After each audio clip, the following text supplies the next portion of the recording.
Hi అండి, welcome to Radhika వంటలు. నేను మీ రాధిక.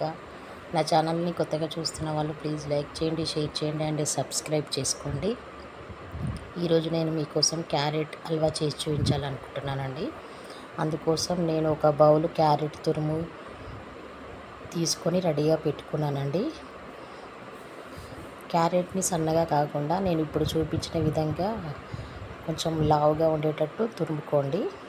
ఇప్పుడు స్టవ్ వెలిగించుకొని ఒక కడాయి పెట్టి అందులో ఒక 2 గరిటెల నెయ్యి వేసుకోవాలండి. నెయ్యి వేడెక్కిన తర్వాత ఇప్పుడు తురిమి పెట్టుకున్న క్యారెట్ని వేసి ఒక 10 మినిట్స్ వరకు ఫ్రై చేసుకోవాలండి. స్టవ్ని మీడియం ఫ్లేమ్లో పెట్టుకొని ఫ్రై చేసుకోండి. ఈ విధంగా కలుపుకుంటూ ఫ్రై చేసుకోవాలండి. మనం కలుపుతూ ఉండడం వల్ల అడుగంటకుండా ఉంటుంది కాబట్టి కలుపుతూ ఉండాలి.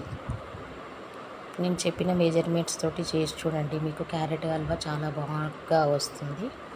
చాలామంది మనం బయట తిన్న క్యారెట్ హల్వా టేస్ట్ వేరుంటుంది, ఇంట్లో అలా రాదండి అని చాలామంది అనుకుంటారు. అలాంటి వాళ్ళ కోసం ఈ వీడియో నేను చేసి చూపిస్తున్నానండి.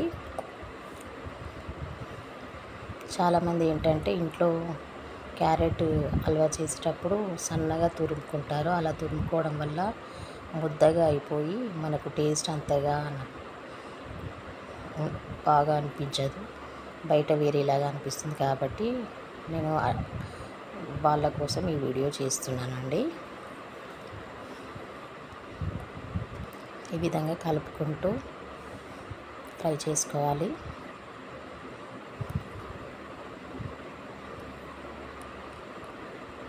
క్యారెట్ ఫ్రై అయిపోయినాక మనకి మంచి స్మెల్ వస్తుందండి. ఆ టైంలో మనం అందులో మిల్క్ యాడ్ చేసుకోవాలి.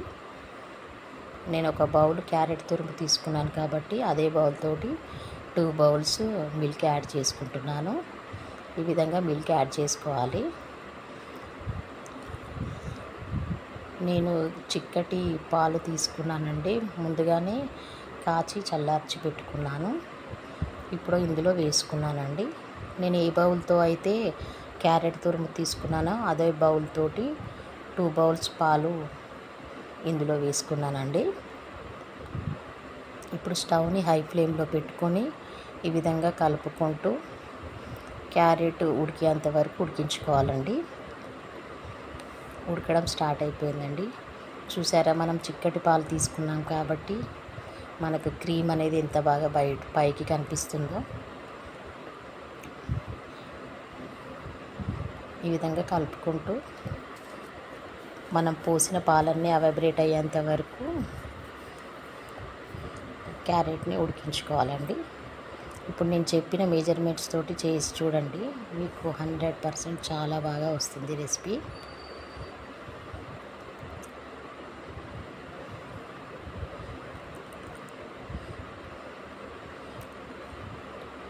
హల్వా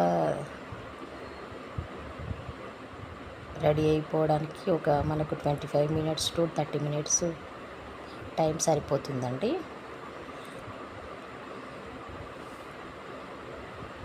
ఇప్పుడు క్యారెట్ ఆల్మోస్ట్ ఉడికిపోయిందండి. చూసారా, దగ్గరగా అయిపోయింది.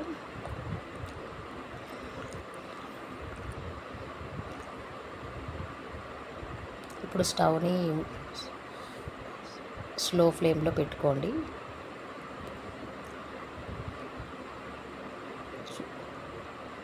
క్యారెట్ ఉడికిపోయిందండి. పాలు అన్నీ మనం పోసిన పాలు అన్నీ అవైబ్రేట్ అయిపోయాయి.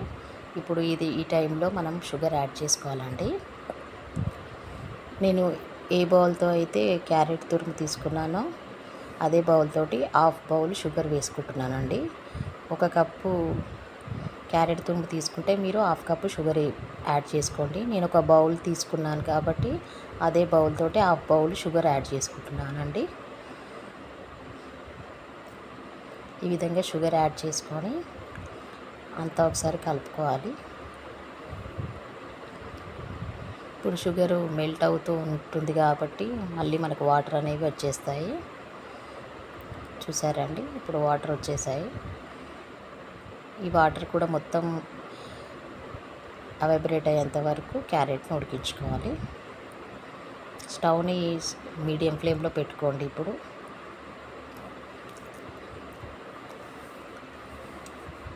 మధ్య మధ్యలో ఈ విధంగా కలుపుకుంటూ ఉండండి.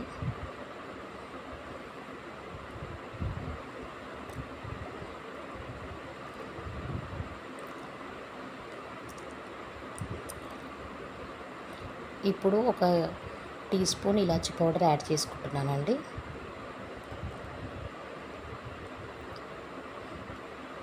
ఇలాచీ పౌడర్ యాడ్ చేసుకొని ఒకసారి ఈ విధంగా కలుపుకోవాలి.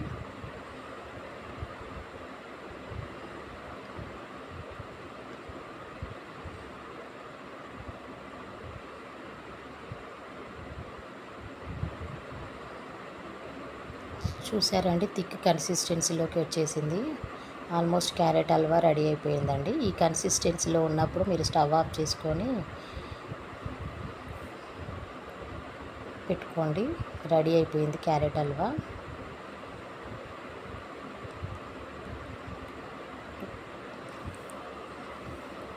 చూసారండి ఎంత కలర్ఫుల్గా వచ్చేసిందో.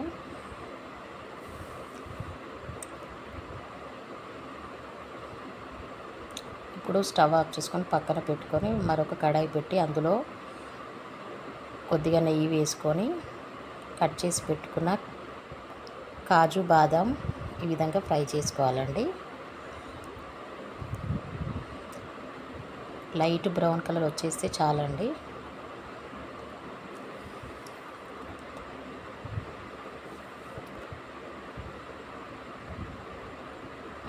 ఈ విధంగా ఫ్రై చేసుకొని మనం రెడీ చేసి పెట్టుకున్న క్యారెట్ హల్వాలో యాడ్ చేసుకోవాలి. మీరు కావాలనుకుంటే ఇంకా వేరే డ్రై ఫ్రూట్స్ కూడా యాడ్ చేసుకోండి. ఈ విధంగా ఇప్పుడు ఇందులో మనం వేసుకున్న నెయ్యితో పాటు ఫ్రై చేసుకున్న డ్రై ఫ్రూట్స్ కూడా వేసుకొని ఒకసారి కలుపుకుంటే yummy tasty carrot halwa ready అయిపోయిందండి. ఈ విధంగా ఒకసారి కలుపుకుంటే క్యారెట్ హల్వా రెడీ అయిపోయిందండి. మీరు బయట తింటే ఏ టేస్ట్ వస్తుందో ఆ టేస్ట్ 100% వస్తుందండి. నేను చెప్పిన మెజర్మెంట్స్ చేసి చూడండి. ఈ విధంగా ఒక సర్వింగ్ బౌల్లోకి తీసుకొని వేయించిన కాజు బాదంతో గార్నిష్ చేసుకుంటే వేడి వేడి yummy tasty carrot halwa ready అయిపోయిందండి. మీరు కూడా ఒకసారి చేసి చూడండి, ఎలా వచ్చిందో నాకు కామెంట్ చేయండి. థ్యాంక్ యూ ఫర్ వాచింగ్ అండి.